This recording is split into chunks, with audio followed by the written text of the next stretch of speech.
Okay, good morning class, and welcome back to another wonderful, amazing, fantastic, terrific Monday.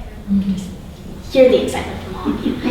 Today in social studies, we're going to be learning about the series of acts passed by the Parliament in the 1760s and 70s. Now, these acts later led to the War for Independence, also known as the Revolutionary War. But we won't talk too much about that today. We'll talk more about that tomorrow on Tuesday. So let's start with the Stamp Act, which passed in the year 1765. The Stamp Act, now during the Stamp Act, the colonists had to,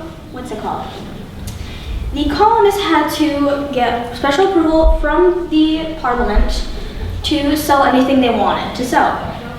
Now, the special approval that they had to get was a stamp on their approval sheets, and the stamp looked kind of like this. Now, many people tried to smuggle in things that weren't stamp approved. That was very hard. Only the sneakiest of the sneaky could really smuggle in things that weren't stamp approved, and there weren't many who could. Now, Thomas Hutchinson said something in this year that foreshadows many future events in the next decade or two, and that is, it cannot be good to tax the Americans. You lose more than you gain. Now, let's fast forward 2 years later to 1767. 3 new acts are passed by the Parliament, and they are the Townshend Acts, the Quartering Act, and the Sugar Act. Let's first start with the Townshend Acts to break it down a little bit. Now, during the Townshend Acts, there was a tax on glass, lead, tea, and paints. A tax, for all of you students who don't know, is money you pay the government so they can do things like build new roads and pay government workers. Now, the second act that was passed by the Parliament was the Quartering Act. During the Quartering Act, the colonists had to house British troops against their own will. Now, the thing is, back then, there weren't many hotels or inns for people to stay in while traveling, so it was pretty common for people to, stay at someone's house for a night or two. But with that, there was a choice. The colonists could choose if they wanted a complete and total stranger in their homes or not. But if the complete and total stranger was a British troop, they had to let them in. Now, the third act was the Sugar Act. During the Sugar Act, there was a tax on sugar, molasses, and other products shipped to the colonies. The Sugar Act most likely and most definitely affected children the most. I say that because kids love sugar. They want to live off of that stuff. And because there was this huge tax on sugar, kids really couldn't have it much. It was just a treat that was rarely gotten. Now, 6 years later, in 1773, the Parliament passes a new act, and that act is the Tea Act. During the Tea Act, now at this point there were 2 taxes on tea, but the Tea Act made tea cheaper. How so, you may ask? Well, at this time, the East India Company wasn't really doing very good on sales, and this was the one company that the colonists bought anything from, because it's the one colony that the Parliament would look to buy anything from, really.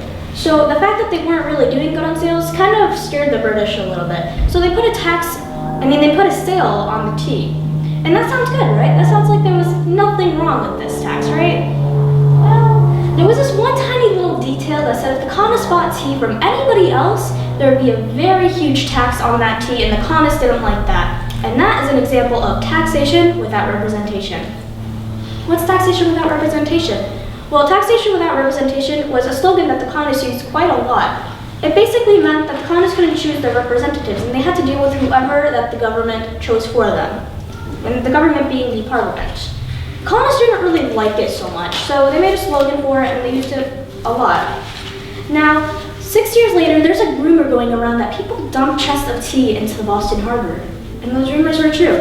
On December 16, 1773, the Sons of Liberty dressed up as Mohawk Indians, and they jumped 340 chests full of tea into the Boston Harbor, and this event was called the Boston Tea Party. Who were these brave Sons of Liberty, though? The Sons of Liberty were the people who called on for war with the British. With the Boston Tea Party, they told the British that they wouldn't have it anymore with these taxes, and that they were willing to go to war with them. And they did, but we'll talk more about that on Tuesday. Now, if we give it 1 year, the British finally know how to get back at the colonists from the Boston Tea Party, and that is with the Intolerable Acts. Now, it got its name from the colonists who, quote unquote, couldn't tolerate the taxes. And the Intolerable Acts wasn't one act, no. It was 5 very grueling and aggravating acts. The Boston Poor Act, in which the Bostonians had to pay for the tea that was dumped into the Boston Harbor. The Massachusetts Government Act, in which the government of Massachusetts was appointed by Britain, and many colonists lost a lot of power in this act. The Administrative Government Act, in which all capital trials were now moved from the colonies to Britain. The Quartering Act, which was now extended and the Quebec Act, in which all the Brits up in Canada now had control all over the Ohio Valley. That's a lot. And the British thought that this would finally control the colonists once again, but oh boy did they get the total opposite. If anything, the Intolerable Acts led to the Revolutionary War, which led to the overall shaping of America. Again, now we won't get too much into it today, we'll get more into it tomorrow on Tuesday, but the basic overview of the Revolutionary War is the colonists thought, man, these Brits are whack, let's get them out of our lives. So they went to war with the British for 8 years. They had an alliance with France, they won with the Battle of Yorktown, they gained freedom, a new country, and a bunch of other government problems. Taxes are still a problem today, but they're a fixable problem. Now our voices can be heard while a tax is about to be passed. We can vote for or against a tax now, and that helps kind of fix the problem a little bit.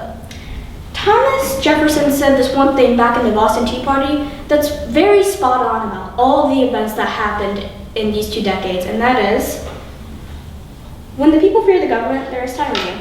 When the government fears the people, there is liberty. Thank you, that's it.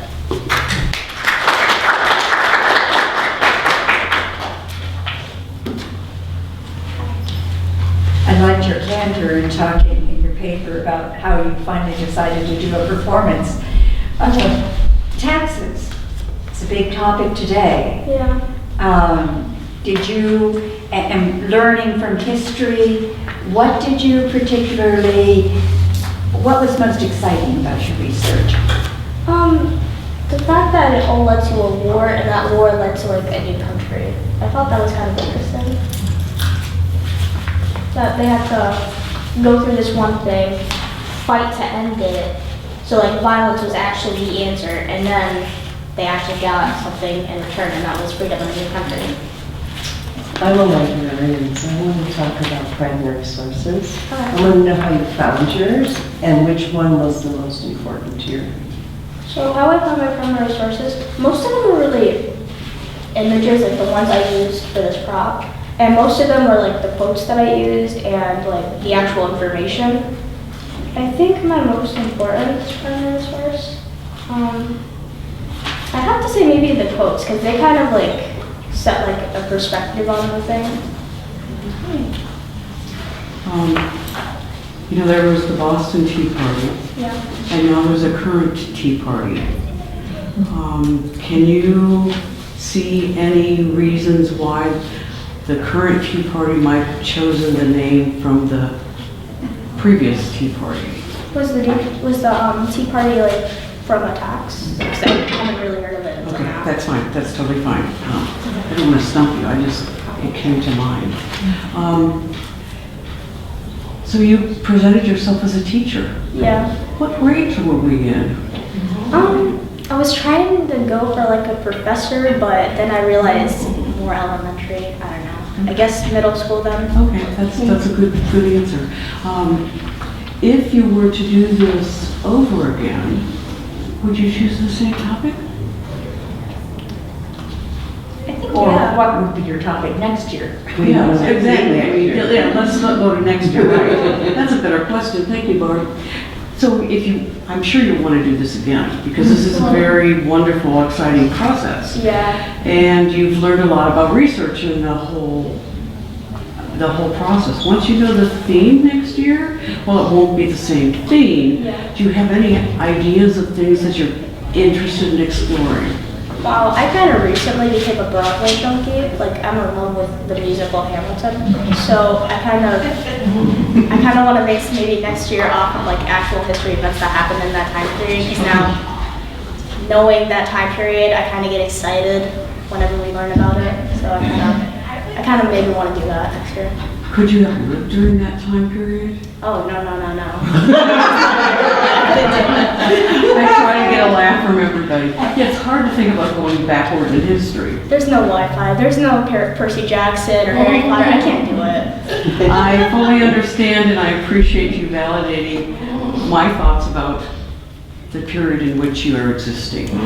Thank you so much. Now come and shake our hands so we can meet you more.